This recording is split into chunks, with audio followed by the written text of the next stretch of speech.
महिंद्रा टोडली पर सवार हो लोदरवा के लिए रवाना होने लगा, पर मूमल से मिलने की बेचैनी के चलते वह भूल गया कि चाबुक ऊंचा नहीं करना।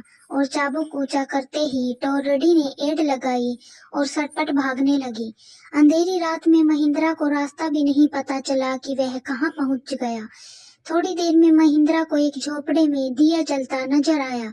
वहां जाकर उसने उस क्षेत्र के बारे में पूछा तो पता चला कि वह लोदरवा की जगह बाड़मेर पहुंच चुका है।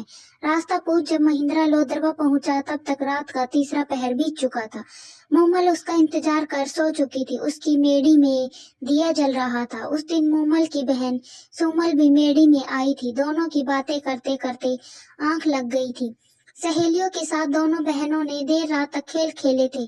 सुमल ने खेल में पुरुषों के कपड़े पहन पुरुष का अभिनय किया था और वह बातें करते करते पुरुष के कपड़ों में ही मूमल के पलंग पर उसके पास सो गई। महेंद्र मूमल की मेड़ी पहुंचा। सीढ़ियां चढ़ जैसे ही मूमल के कक्ष में घुसा और देखा कि मूमल तो किसी पुरुष के साथ सो रही है। यह दृश्य देखते ही महिंद्रा को तो लगा जैसे उसे एक साथ हजारों बिच्छुओं ने काट खाया हो। उसके हाथ में पकड़ा चाबुक वहीं गिर पड़ा और वह जिन पैरों से आया था उन्हीं से चुपचाप बिना किसी को कुछ कहे वापस अमरकोट लौट आया। वह मन ही मन सोचता रहा कि जिस मूमल के लिए मैं प्राण तक न्यौछावर करने के लिए तैयार था, वह मूमल ऐसी निकली जिसके लिए मैं कोसों दूर से आया हूँ।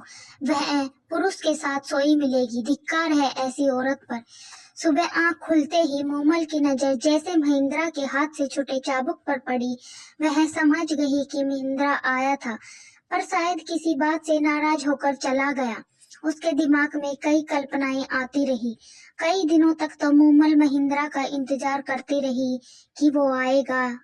जब आएगा तो सारी गलतफहमियां दूर हो जाएंगी, पर महिंद्रा नहीं आया। मूमल उसके वियोग में फीकी पड़ गई। उसने सिंगार करना छोड़ दिया, खाना पीना भी छोड़ दिया।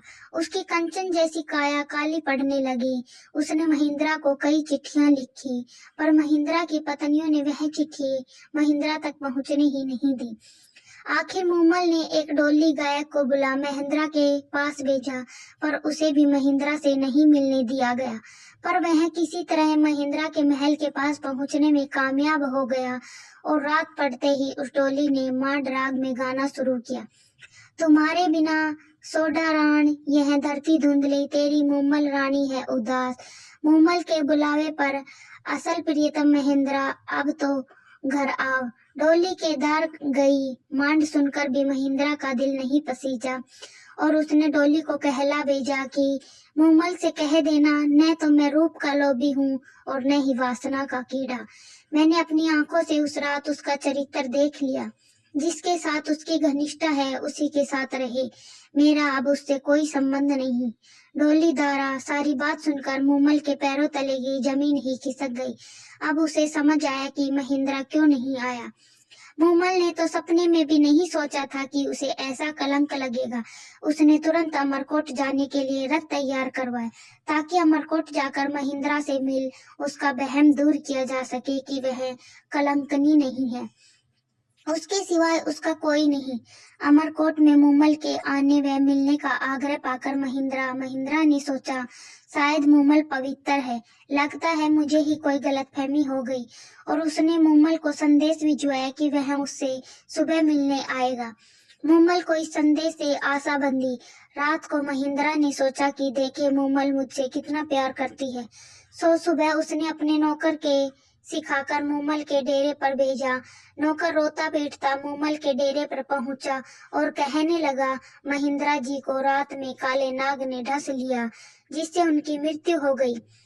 नौकर के मुंह से इतना सुनते ही मूमल पछाड़ खाकर धरती पर गिर पड़ी और पड़ते ही महिंद्रा के वियोग में उसके प्राण पखेरु उड़ गए। महिंद्रा को जब मूमल की मृत्यु का समाचार मिला तो वह सुनकर उसी वक्त पागल हो गया और सारी उम्र हाय मेरी प्यारी मूमल कहता फिरता रहा।